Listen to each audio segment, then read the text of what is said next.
Hi, everybody. Welcome. I am Danielle Wetmore, and I am an educator at the Tenement Museum. We are so excited to have you here for exploring a tenement through Open House New York. We're thrilled to offer, in fact, this virtual tour as part of the Open House New York weekend. This program is offered as part of a series of free virtual tours and programs supported by visitors like you.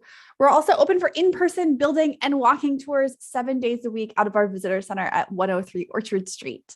We're very excited to have you here with us now. I'd love to find out, you can stick in the chat where you're joining us from. Where in the world are you? My colleague Dolan is in the chat with you. He may be answering some questions and passing along your questions and comments and feedback to me. So anytime you have a question about anything, stick it in there. This can be very much a program that we are in dialogue together. But without any further ado, let's get started. Welcome to the Tenement Museum. The building that you see in front of you here, this is 97 Orchard Street. I've been calling it the flagship building of the Tenement Museum. It's where we got our start. We were founded by two women, Ruth Abram and Anita Jacobson, and they wanted to tell the stories of working class immigrants. The Lower East Side was a good match for them to tell those stories, given the history of the Lower East Side for a long time really being a first stopping point, a first home for many newly arriving immigrants. And so they acquired this building in 1988 to start the Tenement Museum. Over 30 years later, we've grown. We have this building, we have 97 Orchard Street, and we also have 103 Orchard Street, which is where our visitor center is, and we have exhibit space there as well. And of course, walking tours throughout the neighborhood and virtual programming here on YouTube. And also we offer Zoom programs as well, which you can find through our website. And this building is really where we are going to be focusing our time together today. It was the first home of the Tenement Museum, right? And in many ways, we are looking at, it's a behind the scenes view of the work that we do here at the Tenement Museum. How did we take this building and create a museum? What does our process of research look like for that? And well, this is what the building looks like now. This is what the building looks like. I walked past it this morning on my way here. But this isn't what it has always looked like.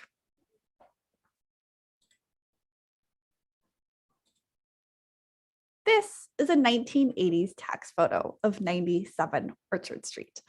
I'm going to verbally describe it in just a moment, but I'd love to find out from you just what stands out to you when you're looking at this, what stands out to you, also what's coming to mind, what are you thinking about when you're looking at this building? So this tax photo, these tax photos, they had been done every about 40 years. And it's done by the city, right? So the city hires photographers to go block to block, building to building to take photos of these spaces. 97 Orchard Street here is 5 stories high. And we see commercial spaces right on the ground floor of the building here. There's this handbag store, this Roses apparel store, which seems to take up 2 levels here. There's another shop that's here. And then this, which had at one point been residential space, is boarded up, right? The windows are boarded up. On either side of the building, those windows are not boarded up. It looks like some of them have air conditioning units in them. And the fire escapes are also still there, whereas the fire escapes on this building are no longer here. And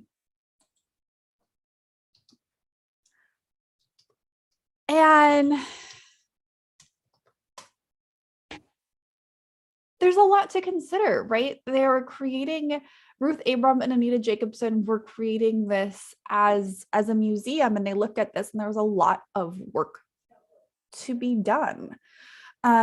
They decided that this building would be a great place to tell the stories of the people who lived here. But how do you start to learn those stories? What do you look at? How do you limit those stories? We have never been sort of a classic historic house museum. We're in generally a classic historic house museum. The person who lived there was famous in their time in some way, and people were documenting their life, their experiences, to maybe share them with people one day. That wasn't the case for people who lived in this building. Historic house museums also tend to pick one time period and set up the entire space as that time period. Well, people lived in 97 Orchard Street from 1863 until 1935. In that time period, about 7,000 people made their way through this building, had homes here at one point or another. And right, the founders of our museum are looking at this and they're thinking, well, if we pick just one year, right, a year between 1863 and 1935, we pick, say, 1914, that really limits the stories we can tell. But this is a tenement building. It is an apartment building. The legal definition of a tenement is a building that houses 3 or more families who all have their own kitchen. This building had 22 such units when the building was first built in 1863. And so they thought, well, we don't have to make the entire building any one time period. Each apartment can be handled a little bit differently. That, however, does not answer the question for the front of the building. They did have to pick one moment to recreate the front of the building to match. And right, that was a choice they had to make. The 1980s, 1988, when they were becoming the Tenement Museum, this was probably not the facade to stick with. And so they were trying to figure out, well, what is the facade that we should do? And they decided to make the front of the building sort of look like this, right? What it is now. So we have windows again, right? They're not boarded up. Fire escape is back on the building. This is a new fire escape, but it's recreated to look like a fire escape that had been on the building. We do have a picture of the building with fire escapes on it. The original fire escape looked actually a lot like the one we see on this building here, where there are landings on each level, but then it's ladders that go up and down. That is no longer afforded by fire safety code. Modern fire safety code says that you have to have stairs. So we are still a museum. We are a public space. That is something we have to consider. So this is the front facade of the building. They weren't able to find what it looked like in 1863, but we were able to figure out what it looked like right around 1915. And so that is how we recreated the front of the building. The hallway, as you enter the stairs up the stoop and enter the hallway, really captured the imaginations of a lot of people, a lot of us who have worked at the Tenement Museum over time.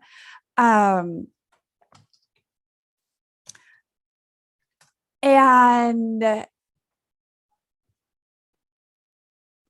you stand in this hallway and right away or at least I do, you can let me know what you think, start to think about the people who are here. That mahogany banister, right, we eventually learn has been there in the building since 1863. It's original to the building. Everybody who's ever lived in this building has touched that banister. But this hallway is a mix of time periods. That banister has been here since 1863. These stair treads, they couldn't have been the original ones because there are other holes that show where other treads have been, that they were replaced over time. When the building's first built, there's also no lighting in this space. It would have been very, very dark. In 1863, when the building is built, there's no gas, there's no running water, there's no electricity. So it would have been really quite dark in here. And the decoration sort of matched how dark it was. There wasn't a lot to see. There was wainscoting on the walls here. That's original. Above it would have just been simple plaster and paint. But we get gas and running water in the building in 1905. And after we start to be able to see in the building, some decorative elements were added. We can look at this Roundel painting here. This Roundel painting, we had an art restoration expert come and restore it back to its former glory. And so these Roundel paintings were all up and down the hall. And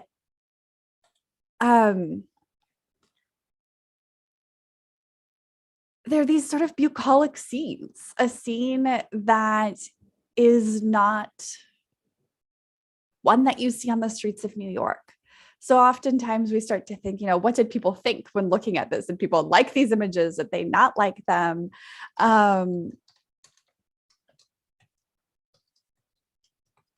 And this is how they were restored, right? We went through this process.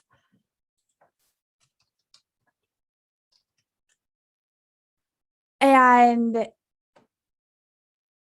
over time, right, they're put up in 1905, but over time they get dirty, they get sooty. And so we had this art restoration expert come and start to clean it off. And so we can see, I know these photos are kind of dark. They weren't necessarily meant for public consumption, but I wanted to be able to show you, how this changed over time, how they are cleaned off. And then end up with something more like this, where we're also adding some paint to it. So as we're looking around the spaces, we can consider really the three different ways in which we deal with the space. We aren't only recreating things. We aren't only restoring things or, thinking about that process. We have recreation, preservation, and restoration. So this is restored. Because we tried to keep as much of the original material as possible, but we wanted it to look like it did when people were there. And so we also had our art restoration expert come in to be able to bring it back to its former glory, which means adding some paint to it. This hallway overall is mostly preserved with some moments of restoration, right? But mostly we've just kept it in the state that we found it in. We're trying to keep it from decaying further. And we will also see 2 apartment spaces over the course of this program that we have recreated, that we have brought in new materials to make it look like it did in the past. And the first space that we are going to do this with is an apartment. So let's look at a floor plan for an apartment first, because it gets confusing pretty quickly. So an apartment is 325 square feet, about 30.1 meters squared. And this is the front door to the apartment. The first room you enter is the kitchen. The kitchen has a fireplace, as does the parlor. The parlor has a fireplace and 2 windows. And then all the way over here is a bedroom. So bedroom, kitchen, fireplace, 325 square feet, about 30.1 meters squared. And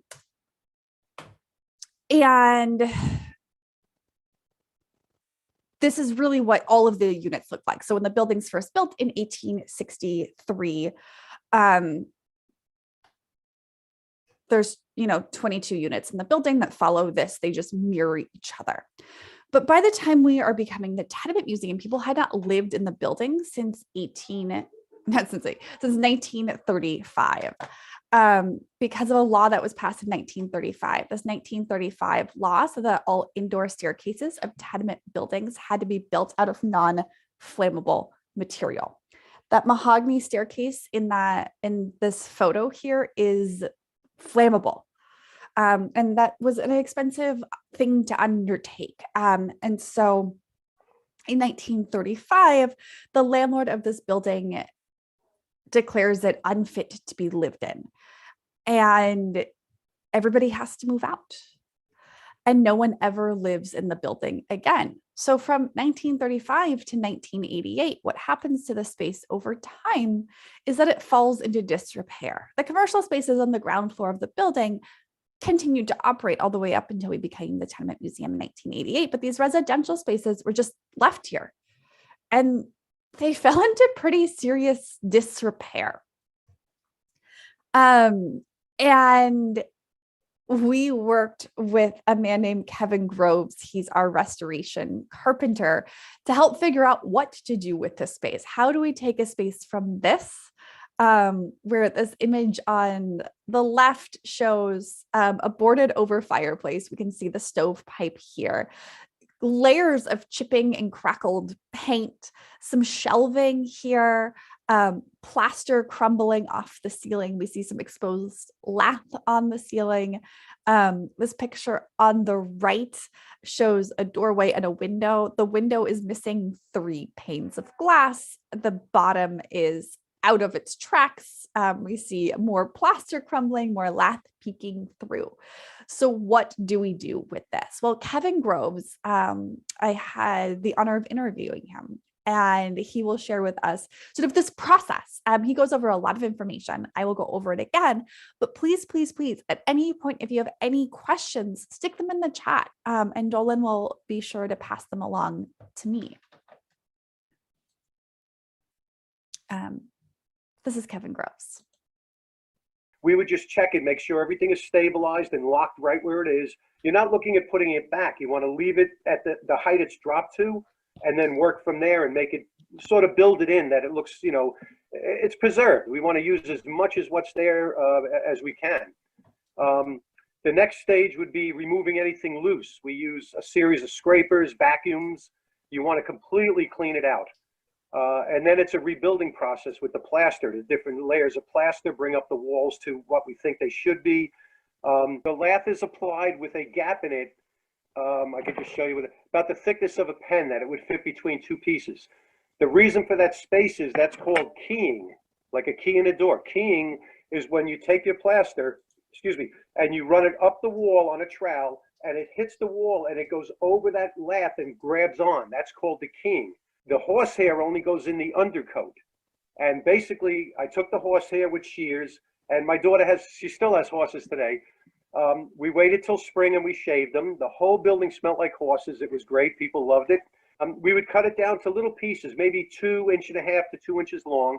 And as you're mixing the plaster, you would take it in your hands and just shake it in there and put a fair amount in. We did maybe 10% horsehair compared to, you know, the bucket of, like a 5-gallon bucket of Destructilite would get maybe 3/4 to a gallon of horsehair, just dropped in, not packed in.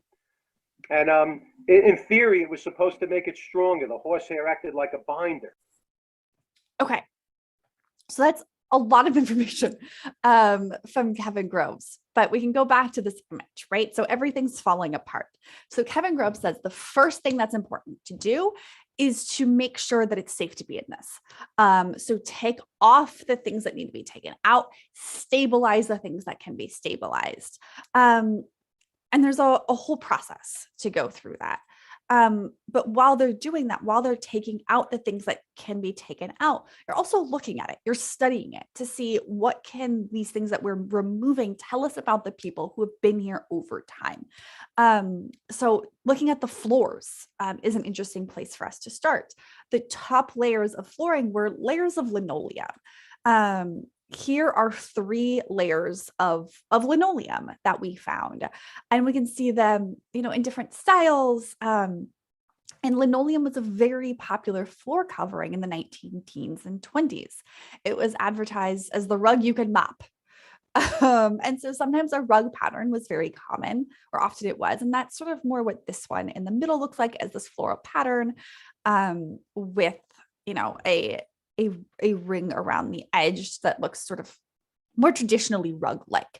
But linoleum, you can make it look like anything you want. This one is more sort of geometric blues with these sort of abstract floral shapes on it. And then all the way to the right, we have one that looks much more like hardwood floor, much more like a parquet inlay hardwood floor. And so we remove these layers of linoleum. And of course, right away, we want to know, well, when was this linoleum put in? We have this knowledge that it's popular in the teens and 20s, right? So we can bring that knowledge with us to this. But is there a way to find out more specifically, like when this linoleum is put in?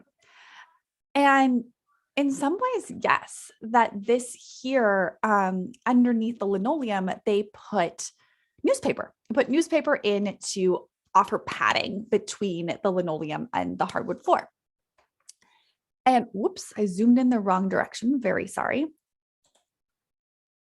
And if you zoom in, you can read the newspaper, right? And we are able to find out that these newspapers are from Valentine's Day, 1926, through the 26th of February that same year. So it's from, about a week or two.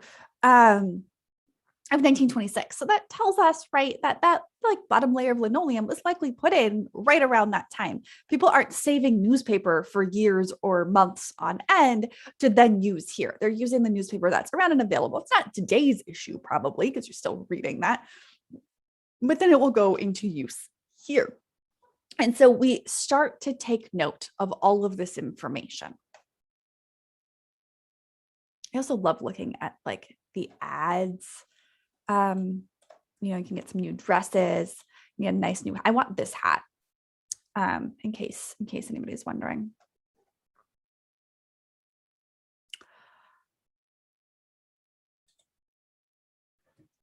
And then once you've removed all of those extra things, you end up with a much more sort of naked space, right? You have everything down to the lath, and the lath is what he was talking about. That is these planks of wood. So we have them here. I keep doing that. I'm very sorry. My mouse here is different than my one at home. These planks of wood is lath, and the idea is, right, as Kevin was saying, that in between each layer, you have a little bit of a gap there, about the gap of a pen, right? And when you put plaster up with a trowel, it will hook into there and hold on to keep the plaster in place. And so we remove the plaster down to the lath. We also remove the plaster from the fireplace, right? We can see that brick there. There's some holes in the floor for us to repair. We took the cabinetry off the walls, all of this, right?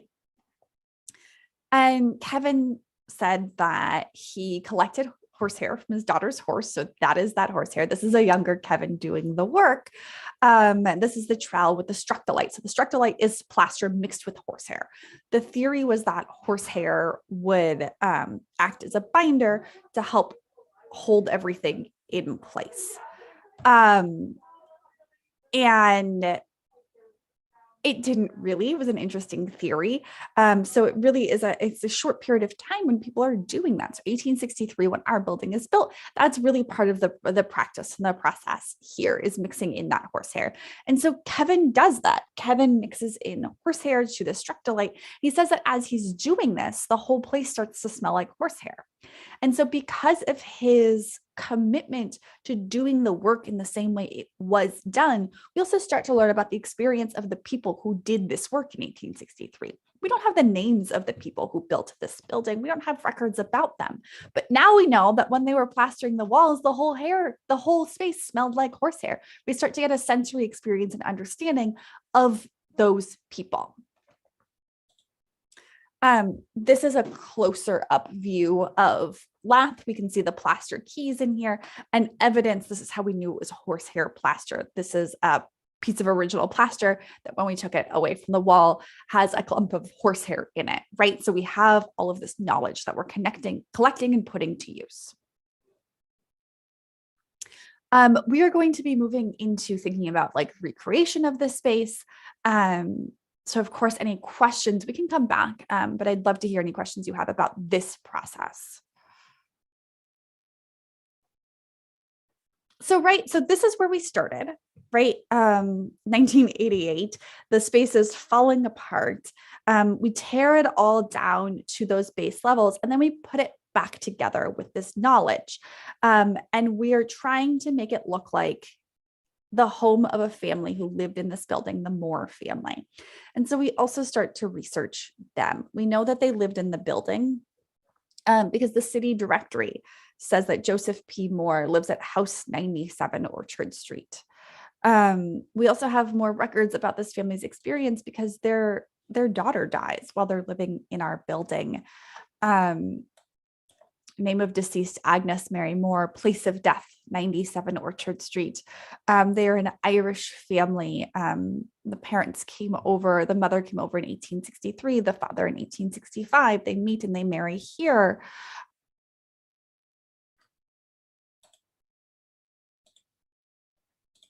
And this is our recreation of their home.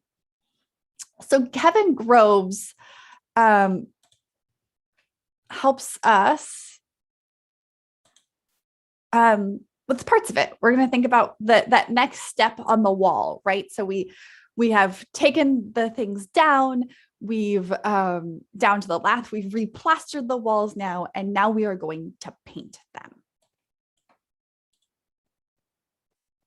Okay, with the calcimine, it's a powder. You have to put it into a 5-gallon bucket and mix it with water, and you have to mix it and mix it. The pigments in this don't break down easily.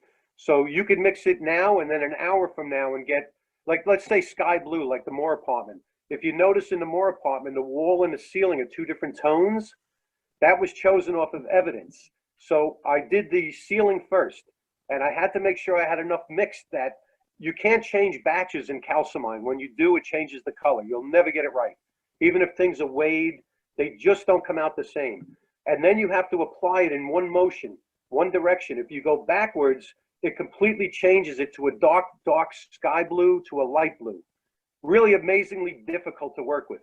One of my fellows would go around the edge with a small brush, then I would come in with that large brush I spoke of, and I would apply it in one direction. You could do a little overlap, but you have to go very easy. If you look close, you could see the technique marks that we've used. Now, when it does go on, if you were to make a mistake, you have to wash it off, which is completely doable. With a sponge, you could clean it back to a bare surface, start again. We have had 3/4 of a wall done, and something happened with the mix, and we had to wash the entire, this is in the Moore apartment now. It was very difficult to get those 2 colors to join.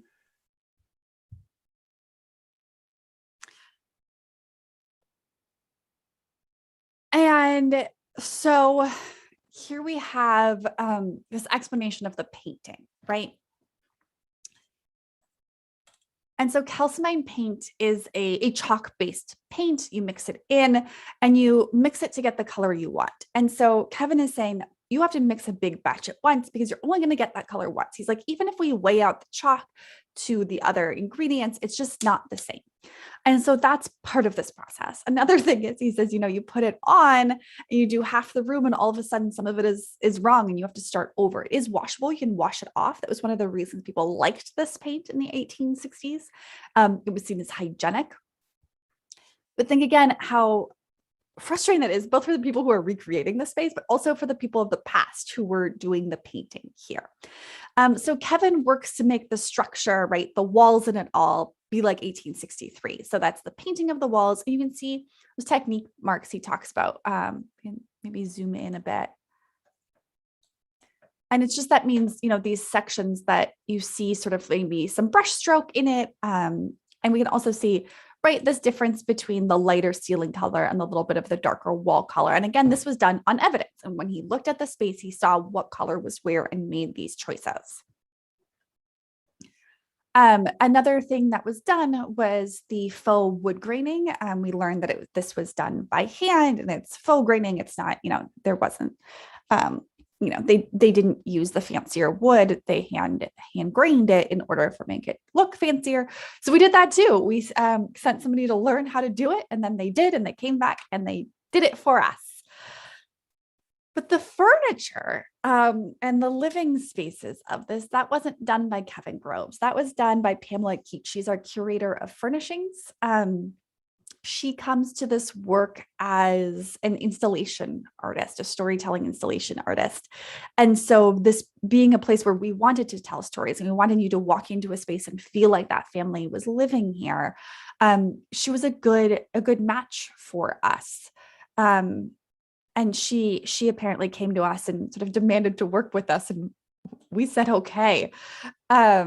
And so the way that she does that, right, we're in the kitchen now. The way that she does that is she compiles a ton of research. She writes what we call a historic furnishings report. And so I'm going to start with an example of that. So here are these dishes that are in the kitchen. So every piece of furniture, every item you see in the apartment has something like this written about it. So it's tirelessly researched. And so this plate pattern, these are just screenshots from her historic furnishings report, right? We have an object, it's a ceramic dinner plate in a willow pattern. And it's the Staffordshire willow pattern. Where she wants it is on shelves and around the room. The evidence that she has for this comes from scholars, from researchers. Yamin says in 1850s layer, many dinner and soup plates were transfer printed, especially in the willow pattern, but there were also plain white granite ones molded in the fashionable Gothic shape. In the 1860s layer, their dishes were more up to date than 10 years earlier, less old-fashioned blue printed teaware and more plain white dinnerware. So these layers that Yamin is talking about is layers from an archaeological dig that happened in a neighborhood called the Five Points. The Five Points is where the Moore family had lived before coming here. So looking at this research, it would make sense that if they had lived in the Five Points, they would then bring their belongings with them from the Five Points to our neighborhood, which was at that point known as Kleindeutschland, Little Germany. And this Staffordshire willow pattern was super, super popular.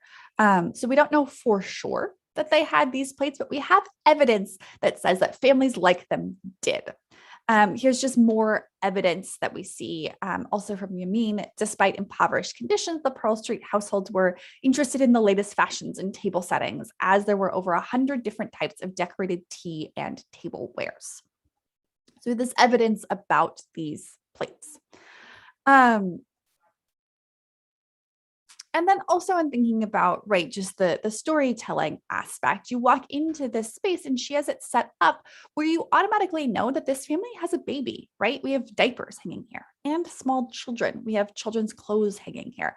We get the sense of the work for the mother of this family, right? There's potatoes on the stove. We see a washboard here. So as upon walking in, you're already immersed into the life of this family.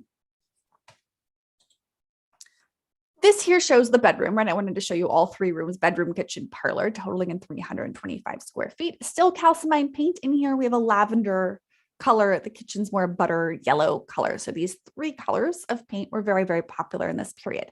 But we also always keep what we call an area of record.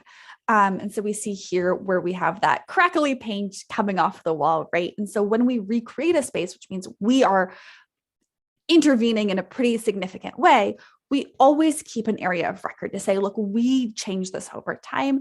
And perhaps there's a time where we want to look back on that and think about it or do more research because technology might change.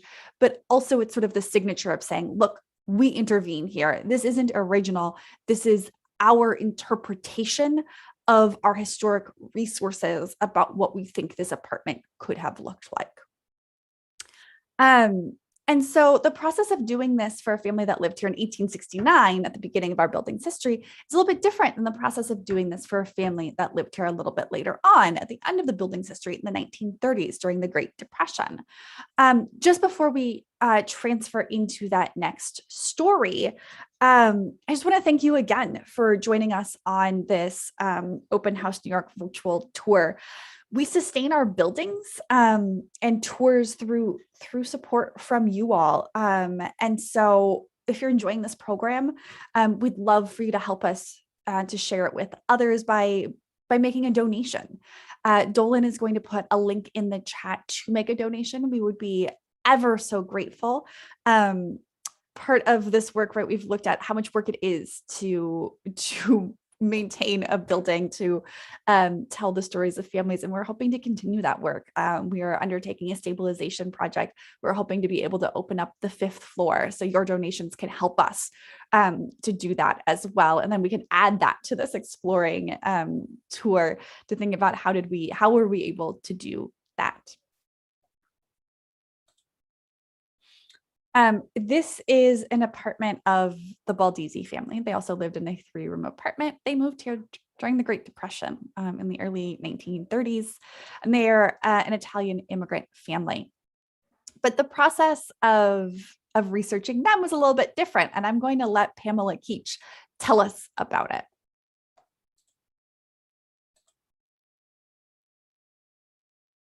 And the best part was that I'm going to let Pamela Keach load a little bit because it seems like we're getting a little sticky. And the best part was that we had a resident, Josephine Valdisi, who had been 10 years old when her family moved out of the building. So she knew a lot, and she really told me a lot about what they had. You know, she told me about her sort of little rascal shoes she didn't like because they were not feminine. She told me about her, you know, how she and her brother shared their little bed in the back room. The parents slept in the front room. And, you know, we had all those things to go on, which was really very nice. And in the meantime, I just had to go to flea market after flea market. So the process of recreating an apartment when you have somebody who lived there to talk to becomes a very different process. So this apartment, right, is recreated with Pamela Keach, but in partnership with Josephine Baldisi, who lived here as a child. And so I will explain what we see here. But before we do more of that, we got to listen to it from the source herself. Let's listen to Josephine Baldisi. And in the kitchen, over the sink, is a shelf that has linnet starch, banami, and she used to have this pink soap and steel wool, I guess, to polish her pots, because they called my mother Shine 'em Up Sadie. She loved to shine her pots. And so we have memories like this from Josephine about every section of this home. And this is a grown-up Josephine. And so her voice, that's who we can think of, with her husband, who apparently was jealous that it was her story that made it into a museum. That their son and his wife, and then their grandchildren came to 97 Orchard.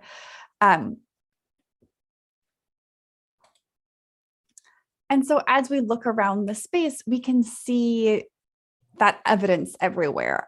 This cabinet was actually built by Adolfo Baldisi, the father of this family.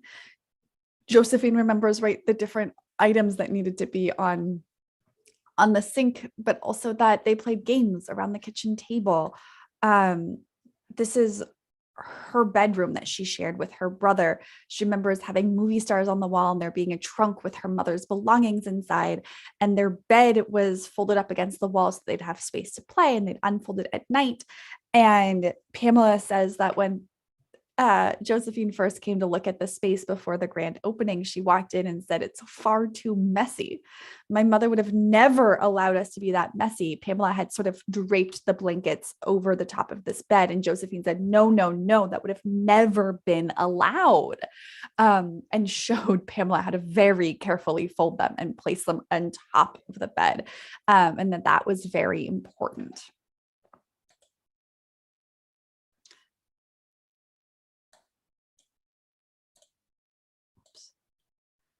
Here, right, we have the space. This is the parents' bedroom, the space that they would have shared, their beds against the wall here.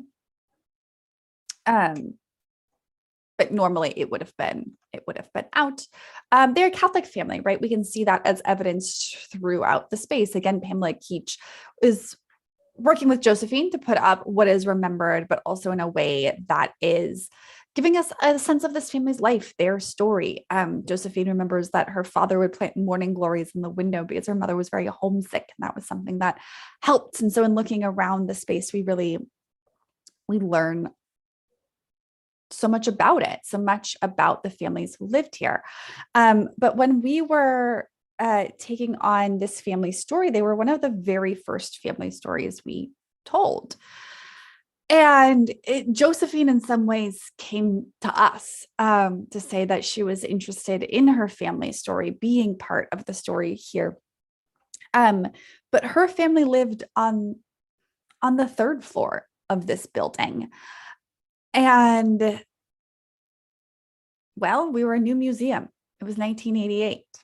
We were working to stabilize the building. It's a lot of effort and a lot of money to stabilize an entire building at once. So they were going floor by floor. The third floor had not yet been stabilized. Second floor had. So Baldisi family story is told on the second floor. This cabinet was moved from the third floor to the second floor in order to tell this story here. And people have thoughts and feelings about that. Maybe you are pro this, maybe you're anti this, maybe you don't care one way or the other. For me, where I come down on that debate is, well, what did Josephine want? And Josephine wanted her story to be told. And that is what she was interested in having here. And there was a lot of things for the museum to balance in making that choice. We were a brand new museum. Didn't know if we were going to be successful. Were we ever going to open up the third floor? Would we get the chance to tell this family story? Also, right now, right here in 1988, we have this woman in front of us who can tell us her family story. Who knows if we'll be able to have that opportunity again? Josephine passed away in 1998. And so being able to talk to her, have her voice, have her memories recorded was such a wonderful experience for us. We were very, very lucky to have that. Also, you might have noticed, but that by the time this family moves into the building in the 1930s, the amenities of the building are a little bit different. We have running water inside the building, right? This is a sink here that's added in 1905. We got running water and gas in 1905. We can see the gas range atop the coal stove here. And the electricity comes into the building in 1924. So when this family moves in, they have all of that. Also, there are bathrooms in the building added in 1905. They are not in the apartment. They're in the hallway. So you get 2 toilets per floor. Oh, I see a question from Susan. The cabinet in the Baldisi kitchen is built in flush with the wall. What's behind it? So it's this part here is the fireplace, right? That now has the stove pipe that goes into it to bring out the smoke from the coal stove. So it juts out a little bit. And so this cabinet is built into sort of the alcove that would be between the wall that comes here and where that fireplace juts out a bit. So if we go back here to this image, right? You see how these shelves here, we can see how deep they are. That's exactly where the cabinet is put. So rather than putting shelves across, he built a cabinet into the space between the, between the fireplace and the wall. So that's that fireplace, right? I hope that helps. Yeah, keep them coming.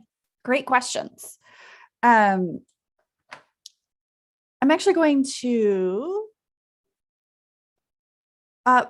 just open it up for your questions. We've talked a lot about the recreation of this building of 2 different apartments, right? We've talked about the front of the building, recreation, restoration, preservation. What do you want to know? What questions do you have? And before I start collecting your questions and trying to answer them, there are ways for you to stay in touch with us, and that I really hope that you do. Dolan will put a link in the chat for staying in touch with us as well. And we're so grateful to have you, and we hope to be able to continue to tell stories, both of their building and the families who live in it, but our ongoing preservation, restoration, and recreation work with your help. But we are going to move into the Q&A section of our program. So I'm going to keep my screen up so that we can use it to try to answer your questions. But pepper me with your questions and I'll see if I can answer them.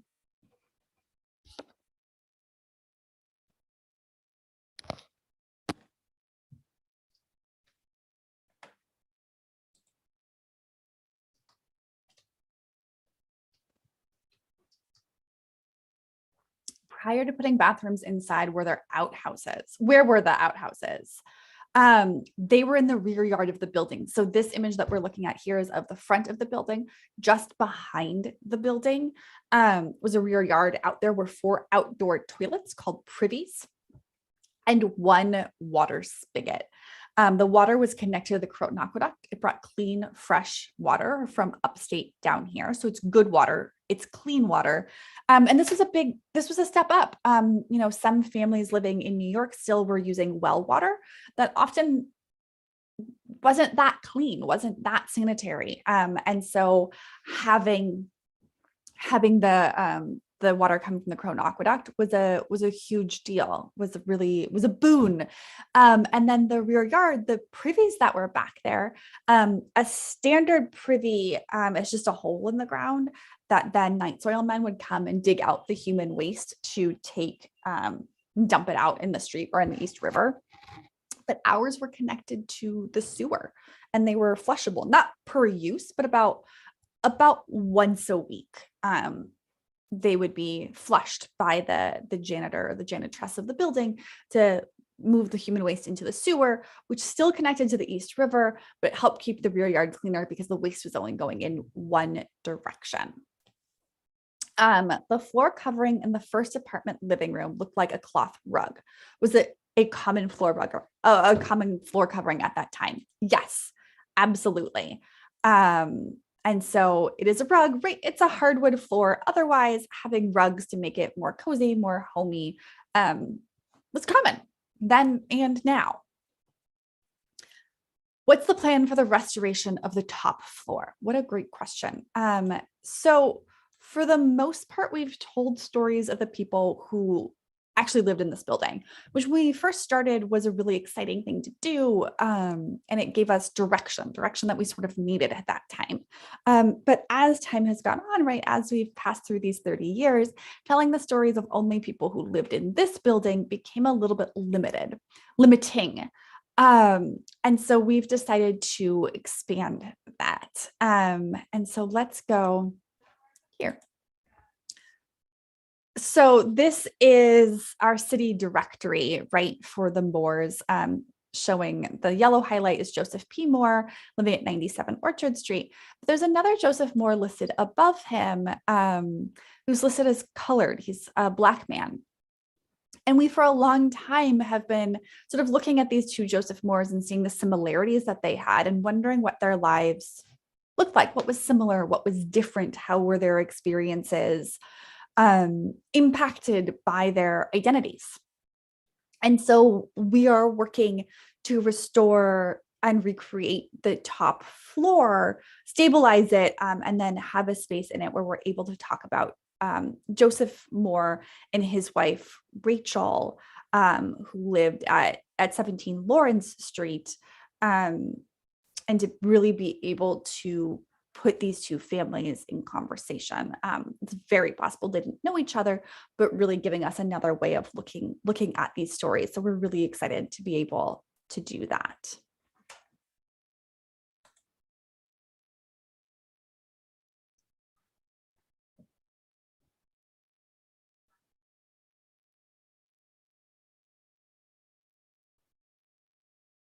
And if you want a sneak peek to that, we will be starting to incorporate more and more of that Joseph Moore story into some of our programming. So sign up for our newsletter if you want to be the first on the list to come then. Sally, what was the rent when the Baldizis lived there? Such a good question that we would love the answer to, but we just don't know. Josephine was a young girl when she lived in the building. Her parents did not tell her what they paid in rent, and there were no written leases for us to go back to. Josephine does remember when they moved in. She said it was at the beginning of the Great Depression, and we moved there because they were offering us a couple months of free rent. So it seemed to be a good deal. But we don't know much more than that.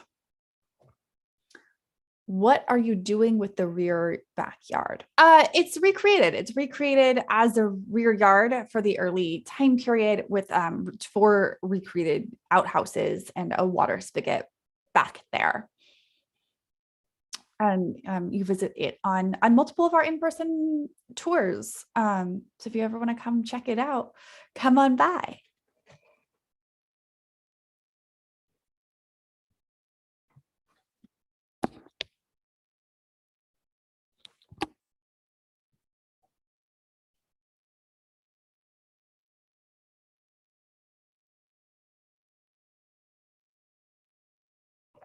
Where is 17 Lawrence Street now? That's a very good question. It's in the neighborhood that was once the 5 Points. And these streets have sort of been rerouted and changed and renamed over time. But today it's West Broadway. So if you want to look at it on a map now, you're going to look for West Broadway, sort of Chinatown area.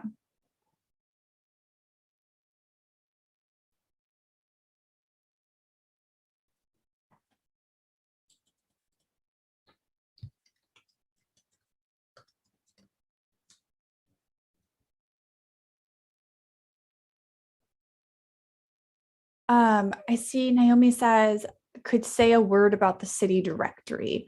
I'm going to explain what the city directory is, hoping that maybe that's what you want to know. If that is not what you want to know, just clarify in the chat and I'll try to get to that. The city directory is like an early version of a phone book. You paid to be part of it. So there is a sense of that not everybody would be included in it. And it lists largely men, but not exclusively men. There are some women listed in the city directory, and largely lists occupation and address. The city did it every year, so it's a very useful source, but sometimes to save money, they just reprinted last year's. So it's not always a perfect picture of the city at that moment.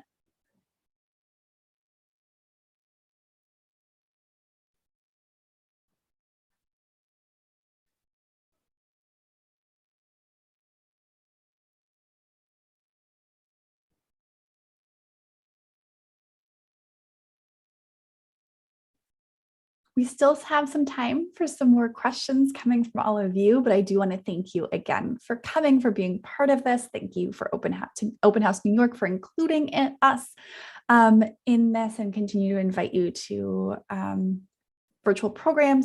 You can like and subscribe to our YouTube channel to always be the first in the know of what we have going on YouTube.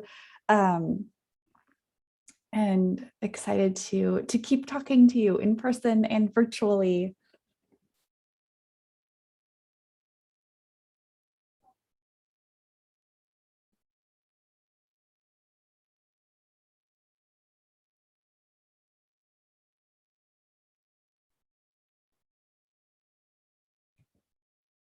But absolutely happy to continue to answer any other questions that may have come up for you over the course of the program.